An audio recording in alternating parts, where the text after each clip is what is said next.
Boa noite, pessoal. Meu nome é Felipe, a gente vai começar a nossa live. Dá só um tempinho para outras pessoas entrarem. A gente convidou bastante gente, então imagino que a gente vai ter uma presença bacana. Me deem só um segundo para o resto das pessoas entrarem. Boa noite a todo mundo. A gente vai fazer essa live em parceria com a... Olá, Nicole, tudo bem? Olá, boa noite. Tudo bom, Felipe? Tudo bem, boa noite, boa noite. Estava dizendo para o pessoal que a gente vai só dar um minutinho de lambuja para quem pode estar chegando atrasado, tá bom? Tá joia, perfeito, excelente. Legal. Bem-vindo, pessoal que está chegando. Repetindo, eu sou o Felipe, da U-Club. A gente vai fazer hoje essa live conversando aqui com a nossa parceira Nicole Ventura, da Oriente-me. Conversar um pouquinho com todo mundo sobre autoconhecimento, conversar um pouquinho sobre terapia, desmistificar um pouco por que a terapia ela pode estar no cotidiano de todos nós, né?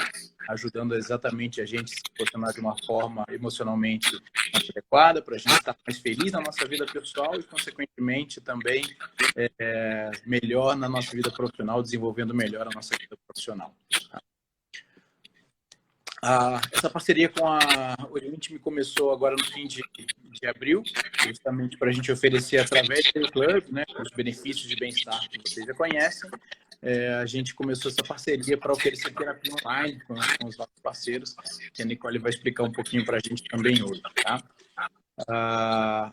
A ideia dessa live aqui é justamente nos voltar para as pessoas que pensam ou já pensaram em fazer terapia e encontraram alguma barreira, pensaram que não era o momento ou não entendiam exatamente o que é o serviço de terapia, e a gente hoje consegue desmistificar isso um pouquinho, falando um pouquinho sobre autoconhecimento, né?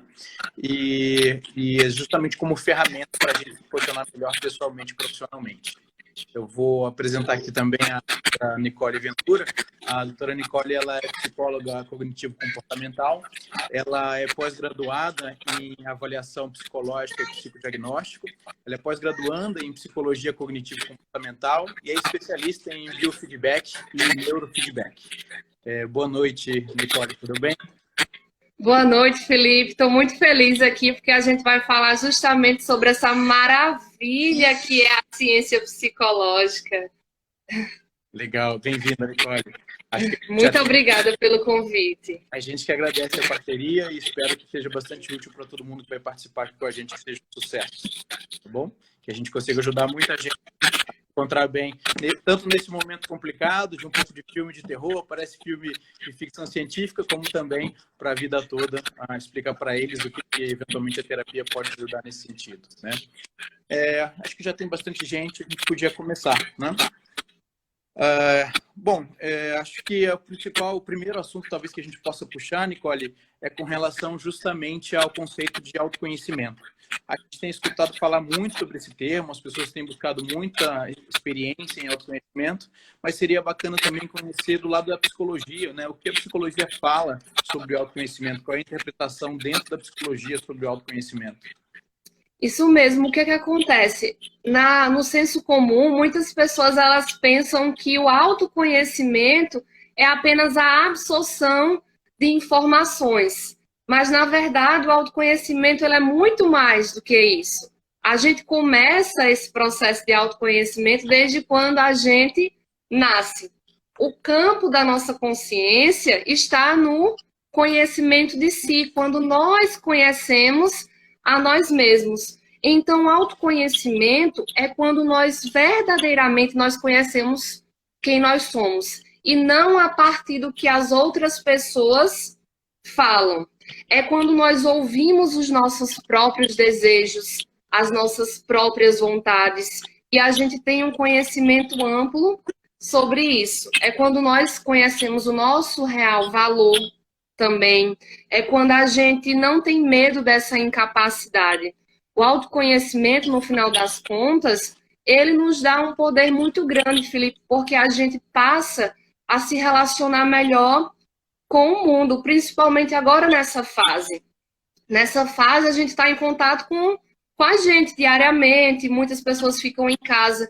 Então, se a gente não tem esse conhecimento sobre nós mesmos, isso acaba dificultando a maneira da gente lidar com as novas situações. A capacidade dessa remodelação, dessa ressignificação, ela é muito importante. Nós somos seres biopsicossociais, então a gente tem que conhecer essa parte biológica, psicológica e sociológica nossa.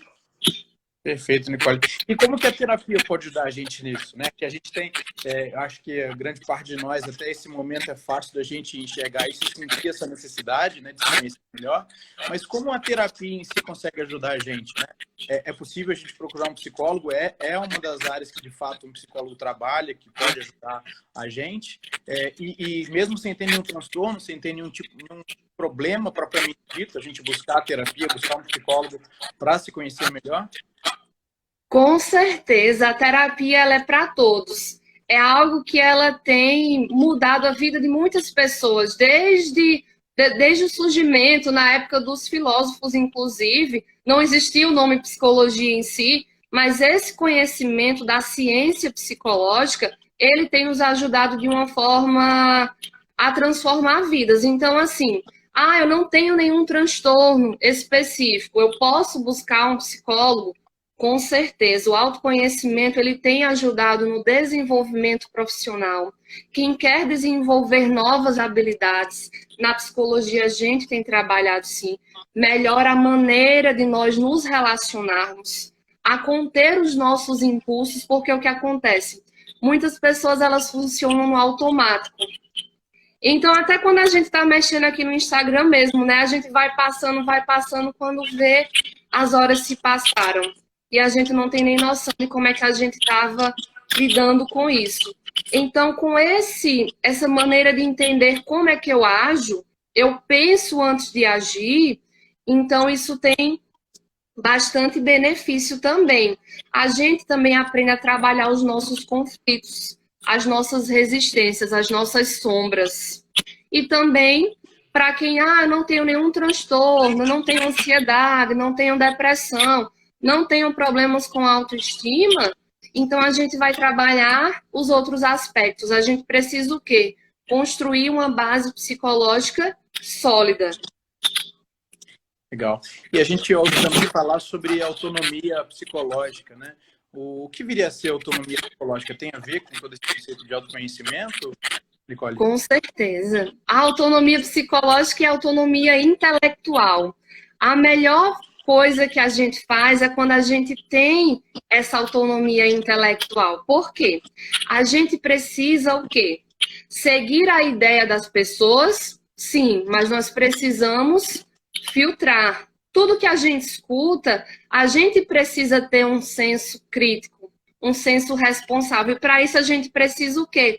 Conhecer quem nós realmente somos. Senão a gente vai apenas seguir conselhos, seguir opiniões, se afetar por frases que não foram bem ditas. Então, assim, a gente se apoia no ombro de gigantes, de intelectuais, para nós construirmos as nossas próprias ideias. Nós somos seres únicos, nosso cérebro, nossa maneira de se relacionar, ela é única. Então, quando a gente tem essa autonomia psicológica, a gente passa a enxergar as coisas, a gente passa a escutar os outros de uma forma diferente. Legal. Pessoal, lembrando agora, pessoal, se alguém tiver dúvida e quiser mandar perguntas também, por favor, mandem, a gente vai anotando aqui e respondendo, tá? E, Nicole, você falou sobre questões de autonomia psicológica e, de fato, eu vejo que você mencionou da gente se apoiar, às vezes, em conhecimento de outros, em formas de se relacionar de outras pessoas. Talvez a gente esteja num momento também de bastante desequilíbrio emocional e talvez uma falta exatamente dessa autonomia psicológica. Você consegue dar exemplos para a gente bem claros de o que acontece ou como uma pessoa se comporta quando ela não tem essa autonomia psicológica? Sim. Então, o que é que acontece? Se a gente for parar para pensar, você, Felipe, quantos % do seu dia você passa se preocupando com coisas que não estão no seu controle? Por exemplo, o trânsito que aconteceu de forma inesperada ou outro que reagiu de uma forma que eu não tinha como controlar. Isso acontece com você? Demais o tempo inteiro. Tô aqui preocupado porque que mais gente não está perguntando coisas pra gente aqui nessa live.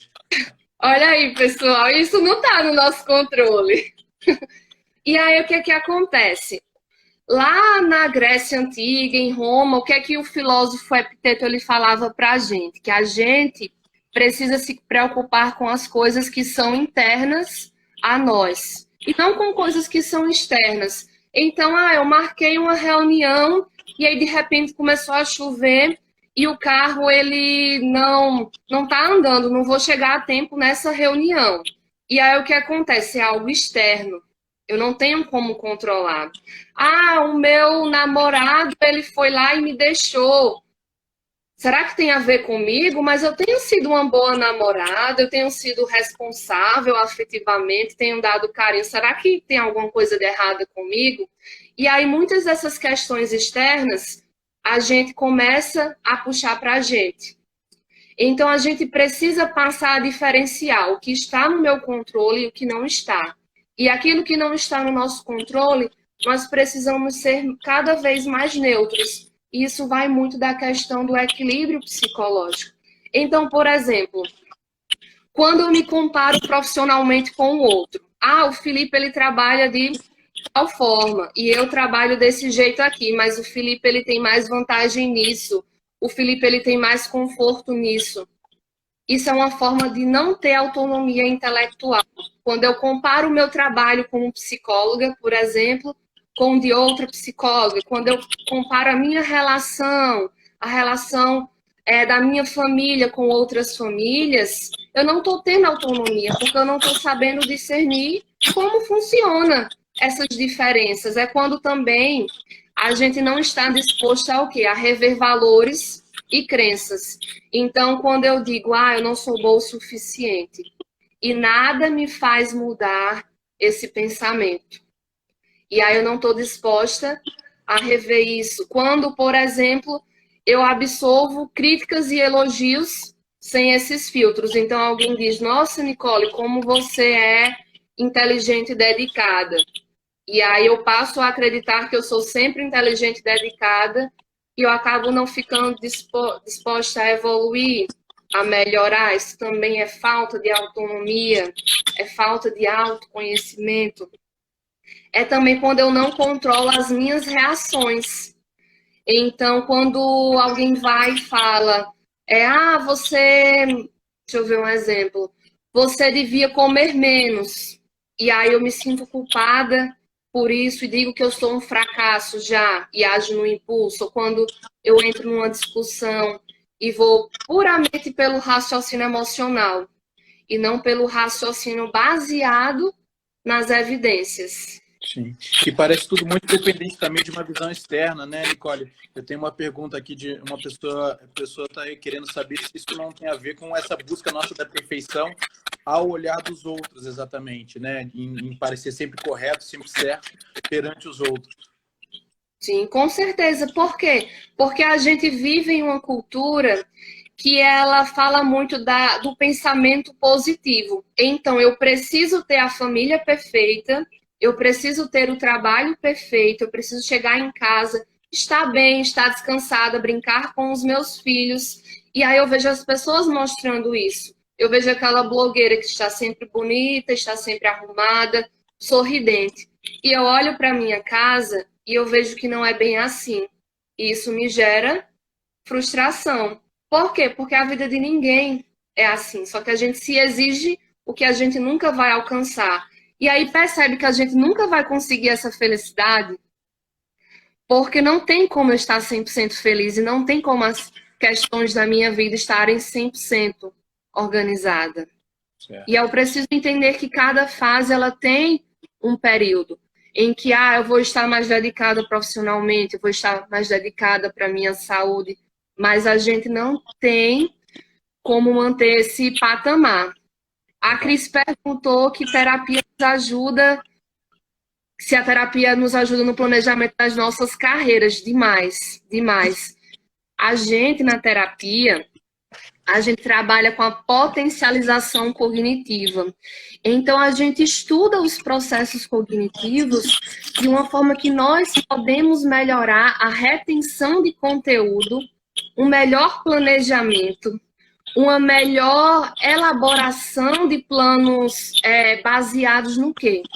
baseados na minha personalidade. Então, nós psicólogos, nós fazemos testes psicométricos, por exemplo, que são incríveis.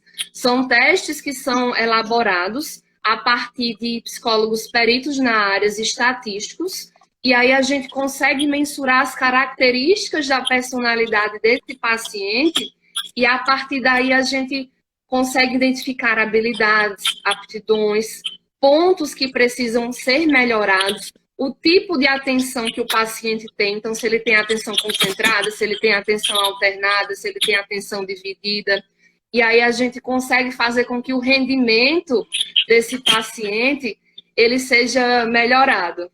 Entendi. A Ju fez uma outra pergunta aqui, se a gente acha que a sociedade está mais aberta para a terapia ou se continua uma espécie de tabu? O que você tem sentido? Tem aumentado a adesão, as pessoas elas estão conhecendo mais, as redes sociais elas têm nos ajudado bastante sobre isso, e até a possibilidade de que um vai conversando com o outro e vai mostrando o que a terapia ofereceu. E aí a gente vê muito a questão da indicação. Um paciente vai, indica para outro, que indica para outro porque gostou do processo. Então, sim, as pessoas elas estão bem mais abertas a isso. Legal. E tem alguma, falando de autoconhecimento, tem mais uma pergunta aqui do Alan, se tem alguma linha de psicologia específica que trata o tema de autoconhecimento ou todas as linhas ajudam nesse sentido?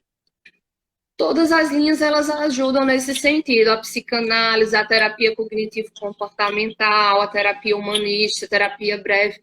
Todas as terapias elas podem sim ajudar. O que é que acontece? No momento das sessões, no momento do processo terapêutico, você vai conversando com o seu psicólogo e aí ele vai, se o seu desejo é trabalhar o autoconhecimento, ele vai trabalhar o autoconhecimento com você. Legal. A Jenny pergunta aqui também, no mundo contemporâneo e globalizado, essas cobranças do outro são cada dia mais presentes. Como se preparar para essa mudança comportamental, Nicole? Em relação às cobranças do outro, então, a gente precisa entender, por exemplo, eu sempre dou esse exemplo para os meus pacientes, um filme que ganha o Oscar. Existem algumas pessoas que saem do cinema e elas não gostam daquele filme, mesmo sendo um filme que foi aclamado, que ganhou vários prêmios. Da mesma forma somos nós. Então, nós não temos como agradar a todos e a gente precisa aceitar e entender isso.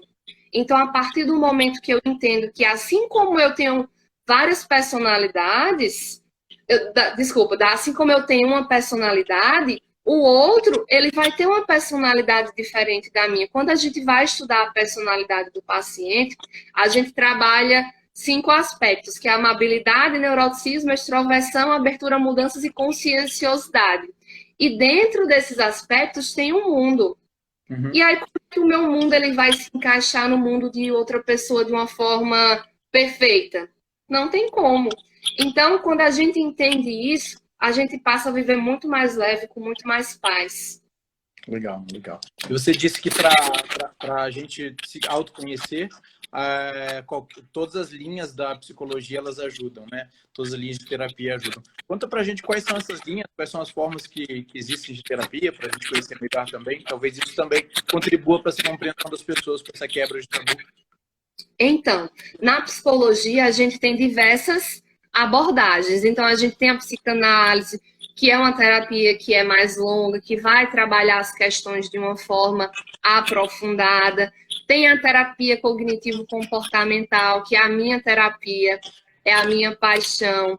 Então, na terapia cognitivo-comportamental, a gente parte do pressuposto que pensamento gera sentimento, que gera comportamento. Então, se eu penso que eu não sou querida, eu me sinto triste e angustiada e eu me comporto não saindo. Então, na terapia cognitivo-comportamental, a gente vai lá e trabalha essas crenças. A terapia breve, ela vai... eu estou precisando trabalhar um luto. Então, na terapia breve, o psicólogo vai lá e trabalha o luto para trabalhar com os sentimentos, as angústias que estão por trás desse luto. Então, o que acontece? Você vai procurar uma terapia que você se identifique mais, que o psicólogo ele te passe segurança, mas todas essas terapias, elas são validadas, tem vários estudos por trás delas. Legal. E falando em validade de terapia e da forma de receber a terapia, de participar, o que você tem visto sobre a distinção de terapia online e presencial? Você tem visto que ambas têm trazido bons resultados? Tem alguma diferença prática no resultado que elas trazem?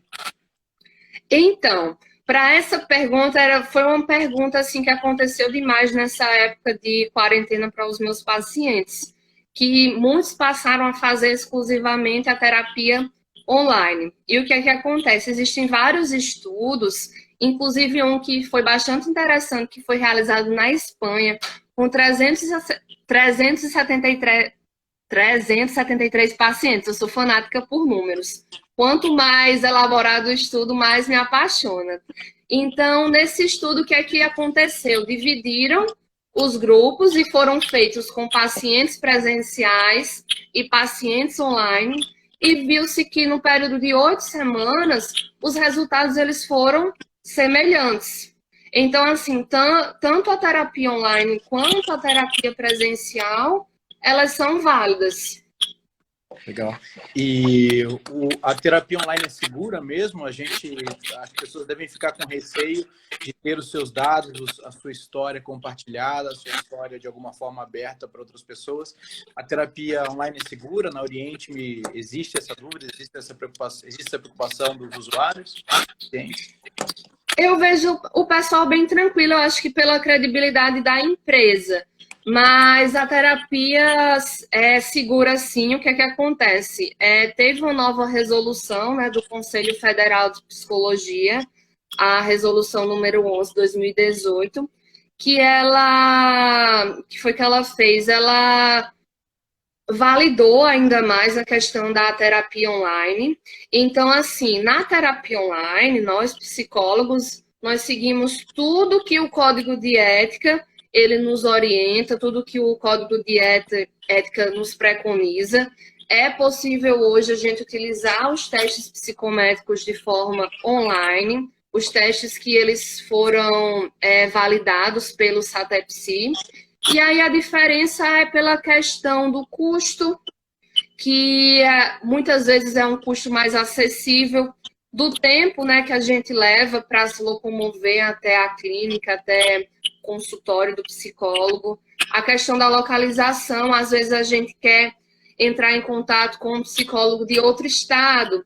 Então, eu preciso tratar de transtornos alimentares e aqui na minha cidade não tem uma psicóloga de transtornos alimentares. E aí eu vi que outra cidade tem uma psicóloga especialista em transtornos alimentares. Então, isso se torna mais acessível. Eu posso ter um ambiente mais privado. Muitas pessoas elas têm vergonha de fazer terapia. Eu vejo também que muitos pacientes eles preferem fazer terapia dentro do carro, porque aí estão longe dos familiares, não quer mostrar que eu faço terapia. Isso acaba possibilitando que muitas pessoas que antes não tinham acesso, elas passem a ter acesso. Eu vi que você fez uma expressão espantada nessa questão do carro, e isso ocorre com muita frequência, muita frequência. As pessoas, elas entram dentro do carro e lá elas se entregam. E elas têm um momento delas, eles dizem que é o momento mais especial lá, que fazem com que aquele momento seja o momento deles. E eles se abrem, expressam tudo o que sentem. A gente trabalha com sigilo. Então, aquela informação, ela, em hipótese alguma, ela sai dali. Só se, no caso, o paciente ele correr um risco. Então, o que é que acontece? Por exemplo, a terapia online, ela permitiu com que pessoas que não tomavam aquela iniciativa, aquele pontapé inicial de procurar um atendimento, elas passarem a procurar. A OMS, ela fala que muitas pessoas, mais de 40%, cerca de 47% das pessoas que têm depressão, elas não sabem que possuem esse transtorno. Então, assim, até no processo psicoterapêutico, a gente vai descobrindo isso. Às vezes, um paciente ele vai procurando autoconhecimento e descobre outras questões. Legal. E como é que você recomenda que a gente escolha o nosso psicólogo, né? Ou como a gente se identifica com esse psicólogo? Que dica você dá? Qual é a percepção que a gente tem quando a gente encontra eventualmente alguém que vai encaixar melhor na forma como a gente pensa ou que vai conseguir nos ajudar melhor? Não existe uma fórmula mágica para a gente escolher esse psicólogo. A gente vai muito da questão da empatia. Quando eu me sinto à vontade, quando eu me sinto seguro, eu posso procurar esse psicólogo. Ou quando eu já sei previamente, eu quero tratar sobre ansiedade. Ou como falaram aqui, eu quero trabalhar só com essa questão da minha carreira, da minha ascensão profissional. Então, eu procuro um especialista na área. No Oriente me acaba possibilitando isso, porque quando a gente vai preenchendo lá o nosso perfil, né, que a gente chama de anamnese, a gente vai para um psicólogo especialista nesse assunto. Então, assim, a ciência psicológica ela é muito ampla. Então, a gente não tem como tratar de todos os casos, de todas as questões. Eu, por exemplo, não trabalho com crianças, eu não trabalho com autismo, mas eu me especializei na parte de transtorno alimentar. Então, a gente teve que fazer uma pós-graduação, um mestrado na área, um estudo mais aprofundado. E a terapia online, ela permite isso, que você vá para um psicólogo que vai te receber de braços abertos e que vai poder te ajudar. Mas, além disso, a identificação vai muito. Então, você, não me identifiquei, era um psicólogo que trabalha com a minha área, mas não me identifiquei. Você pode ir para outro psicólogo, que ele também vai te acolher. Ou então, até no processo terapêutico, por exemplo, quando chega alguém e a gente descobre que é um transtorno específico, vamos dizer que eu não trabalho com bipolaridade. E aí a gente encaminha para um psicólogo especialista na parte de bipolaridade, né? A gente, no nosso código de ética, nós temos que encaminhar aquilo que nós não somos capazes de lidar. Então, que os pacientes, eles sabem que eles vão estar sempre bem cuidados e vão estar sempre bem recebidos. A gente vai estar com eles quando a gente souber que nós conseguimos lidar. Legal. Inclusive, na Oriente, a gente também consegue trocar. Se a gente não se identificou com o primeiro, o segundo psicóloga que nos atendeu, a gente consegue também fazer essa troca, né? Solicitar uma troca, certo? Isso mesmo. Legal. Fale, desculpa. Só ia falar que, por exemplo, essa questão da terapia online, né? Que ela tem vários estudos, que ela tem tido resultados, tem ajudado bastante pessoas, só que em situações de emergência ou casos muito graves, a gente que trabalha de uma forma online, a gente sempre encaminha para o presencial, porque é mais interessante e é preconizado isso. Legal.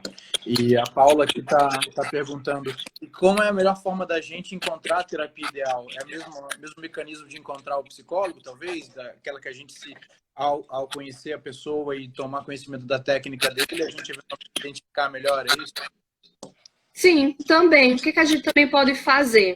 A gente, na terapia, a gente faz muito a psicoeducação. Então, a gente traz o conhecimento psicológico para os pacientes. Muitas vezes, a gente traz artigos científicos, materiais psicológicos. Por quê? Porque quando eu conheço sobre mim, quando eu conheço sobre os meus mecanismos, então até a parte de neurotransmissores, por exemplo, eu estou ansiosa. Então, será que meus níveis de serotonina não estão legais? Será que quando eu como chocolate, ou eu tenho um pico glicêmico? E aí, como é um carboidrato simples, logo cai. Então, quando o paciente ele passa a entender isso, ele tem um poder muito grande. Então, na terapia, a gente também fala sobre as abordagens e sobre as possibilidades que são trabalhadas nessa abordagem. Mas, previamente, existem vários sites, várias formas de a gente entrar em contato com essa abordagem. Ou até aquele contato inicial, o próprio psicólogo ele pode falar como funciona cada metodologia. E se você se identificar, você continua. Legal. E, na prática, o que acontece dentro de uma consulta, de uma sessão de terapia? Porque eu imagino que a grande parte das pessoas tem aquela imagem do divã, né? Tem, eventualmente, essa visualização quando a gente fala em terapia, quando a gente fala em psicologia. Conta pra gente um pouquinho o que acontece de verdade dentro de uma sessão de terapia e se essa visão do divã está muito errada.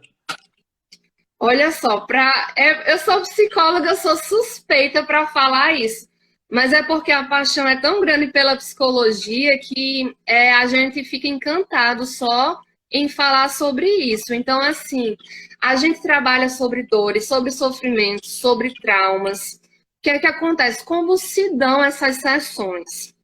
Nas sessões iniciais, a gente tem um contato com o paciente, então a gente faz essa entrevista, faz essa anamnese e a gente elabora um plano terapêutico individualizado para cada paciente.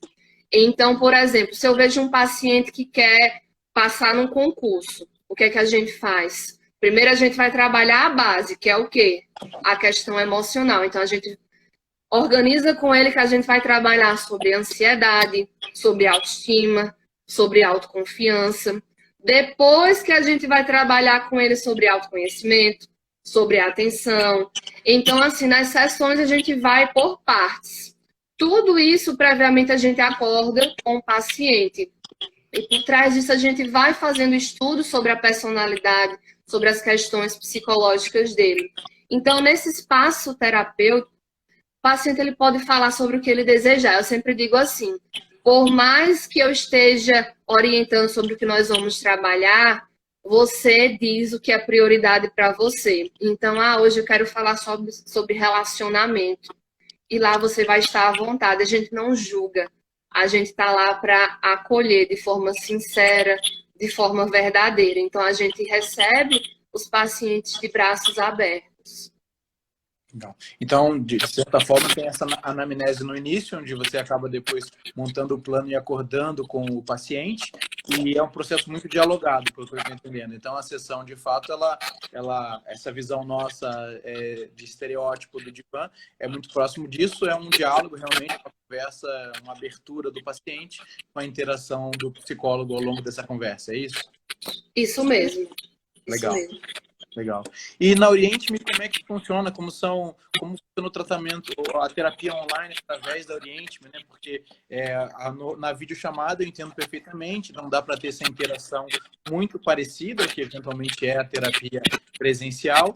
E no chat, nas mensagens, como é que funciona isso? Então, na Oriente-me nós temos os planos de mensagens, em que o paciente ele vai poder mandar mensagens ilimitadas, quando e onde quiser, e a gente, pelo menos 2 vezes ao dia, a gente vai estar lá para responder o paciente, para trabalhar. Então, ela funciona da mesma forma. Muitas vezes, o que a gente observa? O paciente começa com um plano de mensagens, mais tímido, fala sobre ele vai adquirindo confiança e aí ele adquire o plano de videochamada. Mas aí, como é? O paciente... Nós vamos questionando, nós vamos interagindo, o paciente vai falando, ele pode mandar áudio, pode mandar mensagem, pode mandar vídeo. E aí o processo ele vai fluindo de uma forma natural. A gente às vezes manda um questionário, manda um teste para que o paciente entenda. Às vezes na conversa alguns aspectos eles não são percebidos, então a partir desses testes a gente consegue perceber com um novo olhar. E aí a gente vai complementando. Então, basicamente, se dá dessa forma. Legal. Então, você tem visto que a maior parte dos pacientes que chega via Oriente-me inicia via chat, né? Inicia via mensagens. Provavelmente até a ver com isso que uma pessoa perguntou, dessa timidez, dessa barreira, desse tabu. Talvez trocar mensagem seja o mecanismo mais fácil dela começar a interagir e aprender, né? A maioria chega pelas mensagens, então. Isso, mas alguns também chegam por videochamada, já conhecem os benefícios da terapia, sabe o poder que o cara a cara, né? Ele nos oferece, esse contato. Na videochamada eu consigo ver as expressões, igual até eu brinquei com você, né? Que você estava sorrindo quando eu falei essa questão do carro. Então a gente consegue ver algumas coisas que talvez a palavra ela não consiga por si só expressar. Então, muitos depois eles optam por essa questão da videochamada. E nós, psicólogos, a gente analisa o todo. A gente vai observando tudo. Às vezes, quando muda um espaço, a gente comenta, cadê que você não está no mesmo ambiente de sempre? Então, é basicamente isso. Legal. A Paula fez uma pergunta aqui que tem a ver com isso que a gente está falando. Ela perguntou quantas sessões de terapia você aconselharia por mês? Tem uma frequência ideal ou não? Isso é na vontade, na necessidade de cada um? Depende da necessidade, da vontade, da possibilidade também do paciente. Então, assim, do tempo também do paciente. Então, quando é uma necessidade de algum transtorno psicológico, a gente precisa fazer aquele acompanhamento, a gente recomenda pelo menos uma vez na semana. Quando é um acompanhamento, por exemplo, a gente já trabalhou, a gente conseguiu manter um equilíbrio emocional, o paciente ele já tem uma psicoeducação muito bem fundamentada, muito bem validada, então ele já conhece sobre a ciência psicológica, como ele funciona, a gente aumenta para uma vez a cada 15 dias. Então varia bastante. Depois de um tempo, a gente já passa para uma vez ao mês. Tem paciente meu que vem a cada 3 meses. Então varia muito. Depende. Legal. E a gente, nessa nossa parceria também, da Oriente Micoayo Club, também está abrindo exatamente essa possibilidade da pessoa escolher quantas videochamadas ela quer, quantas semanas de mensagem limitada ela quer. Então, justamente, a gente casa com essa possibilidade que se apresenta, né, Nicole? A Ju perguntou aqui se existe algum gatilho ou quando é que se tem uma alta de uma terapia. Existe isso? Existe um momento em que o profissional diz que a pessoa está em alta ou não? Isso é um processo realmente contínuo que o próprio indivíduo se declara de alta? Como funciona? Na psicologia, a gente dá alta, sim. A gente, depois que a gente vê que o paciente ele tem tido uma evolução, ele tem conseguido manter esse equilíbrio, ele tem conseguido colocar as questões em prática, sim, a gente dá alta, teve remissão dos sintomas, ou seja, não está apresentando sintomas que se enquadrem em um transtorno. A gente trabalhou o autoconhecimento, trabalhou a autoestima. Então, quando a gente observa isso, a gente dá alta, sim. E aí o paciente ele vai vendo que na prática ele tem conseguido lidar. E aí o que acontece? Às vezes o paciente, tô de alta. E aí depois de 3 meses acontece algo, ele resolve voltar, vem, faz uma sessão, faz uma videochamada, conversa novamente, depois ele volta para a sua rotina normal, sem um acompanhamento psicoterápico. Então, sim, a gente vai mensurando, né? Por exemplo, a gente faz algumas avaliações e eu gosto sempre da gente comparando. O que acontece? Vou dar um exemplo da questão do peso. Quando a gente emagrece, a gente se olha no espelho diariamente, a gente não vê que a gente emagreceu. E aí, quando a gente compara uma foto de 6 meses atrás e uma foto atual, a gente às vezes até toma um susto. Nossa, como é que eu mudei? Como é que eu emagreci? Isso acontece muito no processo psicoterápico. O paciente ele não vê que ele mudou porque ele está vivendo de uma forma tão intensa aquilo que ele não vê as alterações. E quando a gente traz para ele na alta, olha como você chegou aqui, olha a pontuação que você fez no teste de ansiedade, olha a pontuação que você estava, olha como você respondia essas questões, eles se surpreendem. Então, a gente vai sempre mensurando no momento da alta, pronto. O paciente está liberado porque ele já adquiriu esses conhecimentos. Mas provavelmente eles no sentido que está bem melhor, né? Que está mais feliz, que está mais com esse autoconhecimento, com essa inteligência emocional, né, Nicole? A Amanda perguntou aqui se você tem alguma dica para o dia a dia, como conseguir esse autoconhecimento, como conseguir não se deixar influenciar por essas questões externas ou por essas cobranças. Se tem alguma dica aí para o dia a dia, quando a pessoa eventualmente sente isso atrapalhando ela de alguma forma? O questionamento, quando a gente passa a se questionar, quando a gente passa a observar de uma forma mais madura as nossas ações, a gente passa a ter uma visão mais aprofundada. Então, eu estou acostumada a nem perguntar para as pessoas uma opinião porque eu tenho medo de crítica.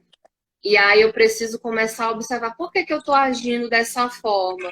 Ou então os gatilhos que ocorrem no meu dia a dia. Eu vejo uma série, por exemplo, e aí eu sempre procuro uma série triste, ou uma série que fale de pessoas que não têm autoestima, por que será que eu estou assistindo essa série? Ou por que será que eu nunca vou para aquela entrevista de emprego? Ou porque eu sempre levo meu currículo para os locais que eu sei que não vão me chamar, que a autossabotagem é essa? Então, a gente vai se observando e a gente vai vendo que muitas das nossas ações, elas são autossabotagem. E quando a gente identifica nossas crenças, e no processo psicoterápico a gente faz bastante isso, que crenças são essas? A crença de que eu não sou capaz, ou a crença de que eu nunca vou conseguir. E quando a gente vai identificando no nosso dia a dia, a gente passa a ter autoconhecimento. Legal. O pessoal está gostando, Nicole. A Sil fez uma pergunta aqui, como funciona a terapia na Oriente, se ela pode escolher a Nicole para atendê-la. Pode sim, com certeza, vai ser um prazer. Eu recebo cada um dos pacientes com muita felicidade. É só procurar lá que tem meu nome. Deixa eu ver aqui. Vocês têm mais dúvida, pessoal? Uma outra que a gente tinha aqui para te perguntar. E qual é o benefício quais são os benefícios mais diretos que as pessoas têm ao se autoconhecer, ao se autoconhecer através da terapia, Nicole? O que você tem visto como principal benefício para as pessoas? O poder psicológico, o poder que uma base sólida ela nos fornece. Se eu tenho uma família bem estruturada, isso me fornece vários benefícios. Eu me relaciono de uma forma melhor. Então, o que é que a gente vê? A gente não precisa se enquadrar em um transtorno específico. Eu não preciso ter ansiedade, que é o TAG, que a gente fala no CID, no DSM, no Manual Diagnóstico, para ter ansiedade. Se eu acordo já pensando no dia de amanhã, se eu acordo já pensando nas minhas atividades, isso me traz sofrimento. Então, a psicologia, ela ajuda com que esse sofrimento, ele cesse. Se eu durmo e eu não estou tendo um sono de qualidade, por que será? Será que eu não estou tendo uma higienização do meu sono? Então, a gente vai lá e identifica isso. Nossa, eu estou sentindo que eu estou acordando desanimada, eu estou prevendo o futuro de uma forma negativa. A gente trabalha com os erros de pensamento. Aí tem crença negativa, deixa eu ver, filtro negativo, procrastinação. Então, quando a gente vê que existem esses fatores, a psicologia ela vai lá e trabalha em cima dele. Por exemplo, agora nessa questão da quarentena, a falta de planejamento, ela tem aumentado bastante os níveis de ansiedade. Por quê? Aí imagina, eu acordo, eu não sei como é que vai ser meu dia, não tenho hora para acordar, eu não tenho hora para trabalhar, eu não tenho hora para organizar minhas atividades. Nós, seres humanos, a gente não lida com as incertezas. Então, quando é que essa quarentena, quando é que essa pandemia ela vai acabar? Quando é que vão descobrir essa vacina? São incertezas.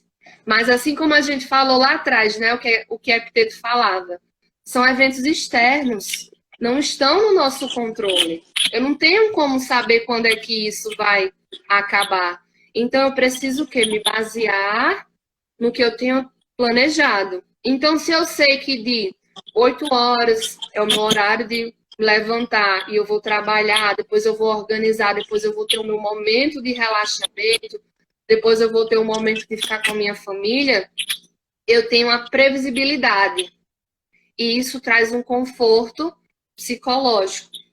Quando também eu sei sobre técnicas de redução de ansiedade, a respiração diafragmática, por exemplo, Felipe, muitos pacientes, que é que eu vejo, principalmente os homens, eles falam, Nicole, que besteira, eu vou fazer essa respiração aqui, não vai me ajudar em nada. E aí, quando eu falo sobre os benefícios da respiração, quando as ondas alfas, beta, gama são medidas nos momentos dessa respiração, a gente vê que o nível de relaxamento, ele aumenta. E aí, coisas simples do nosso dia a dia que a gente deixa de fazer, que traz um conforto muito grande. Viu? O pessoal que faz a sessão de terapia no carro, pode confiar também em fazer a respiração pelo diafragma, né? Isso, com certeza, isso ajuda bastante. Faz no carro e a respiração certa. Homem é tudo teimoso. A Celita está perguntando aqui para quais tipos de questões é melhor procurar abordagem psicanalítica. Quando a gente quer trabalhar, olha só, você me pegou nessa pergunta porque eu sou da terapia cognitivo comportamental. Mas a psicanálise, ela trabalha com o inconsciente, ela trabalha de uma forma que a gente consegue trabalhar com os traumas da infância. Então, ela é uma abordagem duradoura. Então, eu estou vendo que eu não quero trabalhar um ponto específico de ansiedade, mas todo um histórico familiar. E eu quero resgatar algumas coisas do passado. E aí, sim, eu procuro a psicanálise. A psicanálise, ela é antiga demais, então assim, tem muita validade, apesar de eu não ser da psicanálise, eu admiro bastante. Então, quando você quer trabalhar essas questões, você quer lidar com traumas da infância, você quer lidar com situações que você viveu, que você quer relembrar, você pode procurar a psicanálise. Eu acho que tem psicanalistas aqui assistindo, porque eu vi alguns entrando. O Alan está perguntando quanto tempo demora para começar a sentir os benefícios da terapia, porque talvez, além daquela primeira barreira da pessoa querer experimentar, ter eventualmente algum tabu, imaginar erroneamente que ela precisa estar sentindo algum problema para buscar terapia, né? Eu imagino que também tenha a dificuldade da pessoa continuar acreditando uma vez que comece a terapia, porque os benefícios não devem acontecer de forma imediata, né? Então, quanto tempo você diria que leva para a pessoa começar a sentir esse benefício para você conseguir retê-lo no tratamento? Então, Felipe, os benefícios, eles podem sim ocorrer de forma imediata. Às vezes, aquela necessidade da fala, na primeira sessão eu já tenho um alívio psicológico, é um questionamento que eu precisava, era uma observação que me faltava, que naquela primeira sessão eu escutei daquele profissional. Então, muitas vezes já da primeira sessão eu consigo sim ter um alívio. Claro que um tratamento aprofundado a gente não vai ter as remissões dos sintomas, mas a gente já pode sim conseguir alívio. Então, varia bastante. Legal. E o seu comentário de que homem é tudo teimoso fez sucesso aqui, ó. Vai gerar até briga, que teve casal de namorado discutindo aqui nos chats, a Paula dizendo que homem é tudo teimoso e o namorado aqui assistindo tudo acontecendo. Já vai gerar mais paciente pra gente, viu? A Raquel... Terapia de casal. A Raquel perguntou aqui, disse que a Nicole falou bastante sobre testes e que a terapia sempre envolve algum tipo de teste. Estou perguntando se a terapia envolve sempre algum tipo de teste. E como funciona isso? Como são esses testes na terapia? Então, eu falei da questão dos testes psicométricos. Então, não, nem sempre a gente nem sempre realiza esses testes psicométricos. O psicólogo, ele vai vendo aquela necessidade. Mas quando a gente fala em avaliação, desde a primeira sessão, essa avaliação ela já está sendo realizada através da anamnese. Então, a gente avalia quais são as necessidades do paciente e aí a gente vai vendo a necessidade de ser realizado, por exemplo, nossa, nessa avaliação inicial eu vi que esse paciente citou algumas questões que me fazem pensar em transtorno alimentar. Então, a gente vai lá e a gente pode pegar um teste psicométrico que trabalhe com o transtorno alimentar e ver se, de fato, ele se enquadra, se ele preenche os critérios e a gente possa elaborar um laudo, por exemplo. Um laudo é uma avaliação psicológica bastante completa, onde muitas vezes a gente faz uma bateria de testes, a gente realiza entrevistas, a gente conversa com os familiares. Porque não adianta, por exemplo, eu estou muito bem, mas eu chego em casa e meus pais eles não estão me ajudando. E aquilo que eu estava trabalhando na terapia, eu não estou tendo continuidade em casa, que a gente vê muito, principalmente nessa época de quarentena, né? Que a gente não tem para onde correr. Só para o carro. E aí, se eu não trabalho com a família... às vezes a gente tem dificuldade para avançar na terapia. Então, esse trabalho com a família, muitas vezes a gente faz essa entrevista com os familiares também. Legal.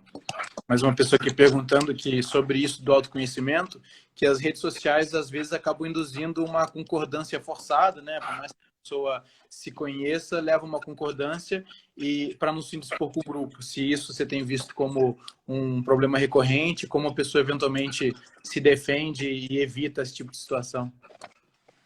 Sim, com certeza. As redes sociais, elas permitem que a gente tenha fácil acesso, mas também faz com que a gente tenha fácil acesso a informações que não são bem fundamentadas, bem validadas. É o que a gente faz. Eu sempre aconselho que a gente procure artigos científicos. Tem aí o Google Acadêmico com vários grandes estudos, com profissionais capacitados que estudam bastante durante o mestrado, doutorado, fazem estatísticas, e lá a gente pode ter um conhecimento que a gente pode confiar. Também eu vou procurar o quê? Quero saber sobre as questões do Covid. Vou procurar a OMS, vou procurar as autoridades de saúde. A gente não pode seguir isso, porque muitas vezes existem pessoas que elas são irresponsáveis psicologicamente, né? Que, se você tomar esse chá aqui, você melhora. Se você acabar o seu relacionamento, o seu problema, ele vai acabar, porque o seu relacionamento ele é abusivo. Só que você está dando uma opinião que não está entrando nas particularidades do indivíduo. Então, se a gente é mais criterioso, a gente se protege. E a gente tem que se proteger, porque o nosso bem mais precioso é o nosso corpo, é a nossa mente. Então, a gente tem que procurar aquilo que nos agregue. Eu sempre falo o seguinte, você vai querer abastecer o seu carro com combustível que não é legal? Não. E por que você vai abastecer o seu corpo, sua mente, com informações que não são legais? Entendi. A Ana Cláudia pergunta como funciona a questão da inteligência emocional, né? O que é inteligência emocional, se é a mesma coisa, se faz parte do processo de autoconhecimento. Sim, a gente pode ver sim a inteligência emocional como a questão da autonomia intelectual, como a questão do autoconhecimento. Hoje em dia a gente trabalha com as múltiplas inteligências, com as aptidões, e está muito em alta essa frase, né? Esse texto de inteligência emocional. Então, sim, a gente pode ver como isso, e na psicologia a gente aborda a inteligência emocional. Quando eu sou inteligente emocionalmente, eu vou procurar coisas que o quê? Que me tragam bem-estar, que me façam feliz, que me façam produzir, que me façam crescer como pessoa. Legal. Pessoal, vocês têm mais alguma dúvida, alguma coisa mais a perguntar para a Nicole? Se não tiver, a gente pode também pegar uma mensagem final aqui da Nicole e convidar todos vocês para conhecerem a Oriente-me, né? O app da Oriente-me, e aí o Clube, nessa parceria que a gente está começando. Então, além, quem já era eventualmente paciente da Oriente-me, quem já conhecia, continua tendo a plataforma à disposição, e quem for cliente através da U Club vai ter a chance também de utilizar o aplicativo, recebendo isso como um benefício das suas respectivas empresas, né? Nicole, obrigado pela participação. Vou passar a palavra para você também finalizar. E te agradeço muito. Espero que a gente tenha muito sucesso nessa nossa parceria. E já vi aqui que você vai ser super demandada, que o pessoal gostou muito da sua palestra, gostou muito das suas respostas. Ai, que coisa boa, Felipe. Fico muito feliz. E para mim é um maior prazer, né? Porque eu estou falando da minha paixão, que é justamente essa ciência psicológica. E tem que ser a paixão de todos nós, quando a gente procura esse cuidado, né? Seja no cuidado diário com a beleza, o cuidado com o nosso corpo, o cuidado com a nossa mente, o cuidado com a nossa profissão, a gente só tem benefícios. É um investimento que não tem preço, porque é um investimento para a vida toda, não é um investimento que se perde, é um investimento que fica, que transforma, que edifica. Às vezes a gente pensa assim, nossa, eu tive benefício na ansiedade, que reduziu meus sintomas. Mas não. Quando eu trabalho a ansiedade, eu estou trabalhando a impulsividade, eu estou trabalhando a raiva, eu estou trabalhando o domínio próprio. E às vezes isso repercute 10 anos depois. Eu não estou nem mais fazendo terapia, tive alta, mas 10 anos depois eu ainda estou tendo aqueles benefícios. Então, assim, procurem se inteirar da psicologia, procurem se conectar, livros que abordem esse tema, porque é incrível, é maravilhoso. E eu fico muito feliz com a presença de vocês. Legal. Pessoal, muito obrigado. Boa noite para todo mundo. Contem com a gente se tiverem dúvidas, se quiserem vir até nós, tanto através daqui das redes sociais da Oriente-me, da U-Club, ou mesmo através de ativos, tá bom? Uma excelente noite para todo mundo. Obrigado novamente, Nicole, pela palestra, pelas explicações. Foi excelente. Muito obrigada, Felipe. Um beijo para vocês. Tchau, pessoal. Boa noite. Tchau. E obrigada aí pelos elogios.